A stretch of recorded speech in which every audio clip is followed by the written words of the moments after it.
Rabbi Paltiel, how can we understand that Rambam's view in Moreh Nevuchim, Chelik Gimel, Perek Yud Gimel, Section 3, Chapter 13, where he argues that the universe does not exist solely for humanity? So the question that's being asked is, how do we reconcile, how do we juxtapose the Rambam's idea that the universe is not just for humanity with the Hasidic understanding of Dira B'Tachtenim, which sees humanity as the central entity to revealing godliness in the lower realms? And of course the question is, did the Rambam's view a shift from the anthropocentric tachlis, or the anthropic-centric tachlis, to a sort of avodas habirudim framework where humans are not the tachas abriya by themselves, but rather mere kelim through which Ein Sof is drawn into the world? I want to read your words exactly. Is that Rambam's view a shift from an anthropocentric tachlis to a sort of avodas habirudim framework where humans are not the tachas abriya in a self-serving sense, or I would, instead of self-serving, I'd probably use the word a self-graduating or a strictly anthropic purpose, but rather kelim through which Ein Sof is drawn into the world. What am I missing? Please feel free to refer me to any sources or lectures of yours that may have covered this more specifically. You've been very helpful in guiding clarity thus far, and this is greatly appreciated. Then he writes, thank you. I'm doing this as a Q&A, so I'm not going to say your name. I cannot answer this question directly. I need to give you a little bit of background. And the first thing I need to tell you is this.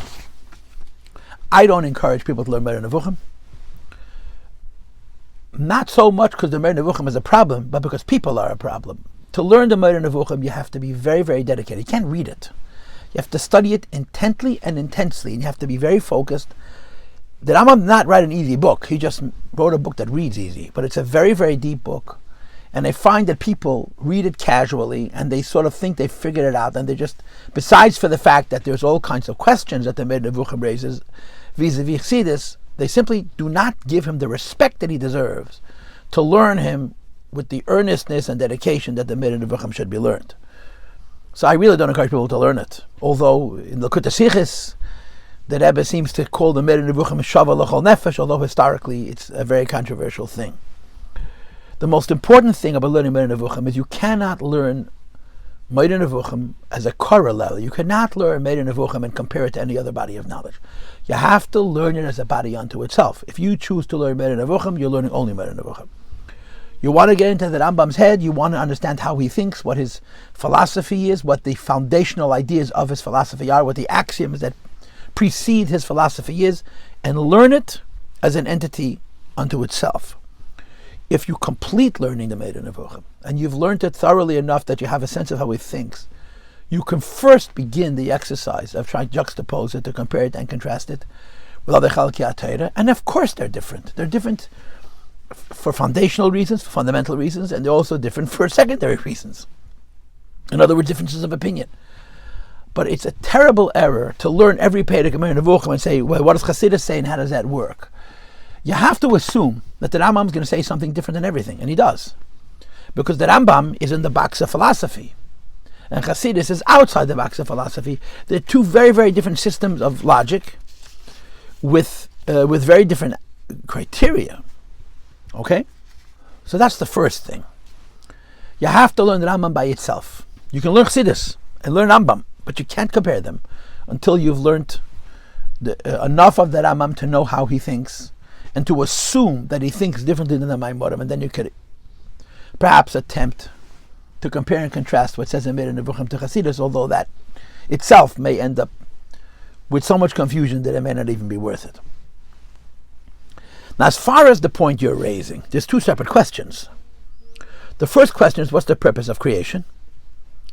And the second question is, what's the purpose of creation as it relates to Hashem?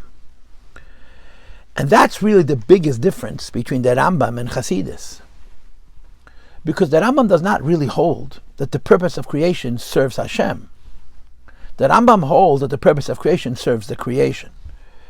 There is this classic question, which in the Maimonides Chassidus, it's the sugya of Va'avadatem Hashem Elokechem, which is a pasuk in Parshas Mishpatim, and of course you know it as the Maimonides Mishakela from Tafshin Yud Beis, but there's many Maimorim on that theme.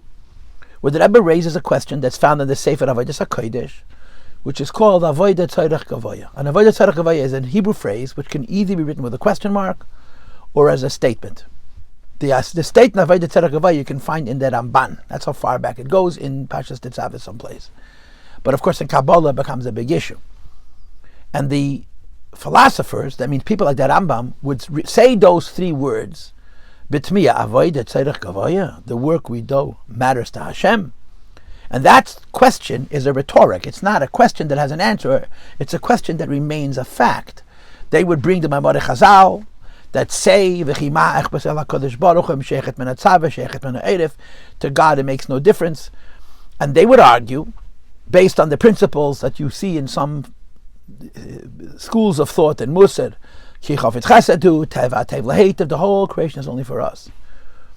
So the question that you asked needs to be clarified, because the Rambam doesn't hold that Hashem gains anything out of the creation.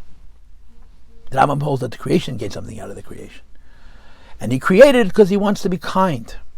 As you'll see later on in the third section, when he gets to Tamei HaMitzvahs, that idea is going to become clearer and clearer, that the Rambam does not hold that Hashem benefits from the creation.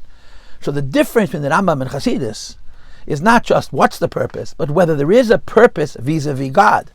We hold, Chassidus holds, Kabbalah holds, Avodah Tzorech Gavoya b'nichusa, that the work we do benefits HaKadosh Baruch Hu.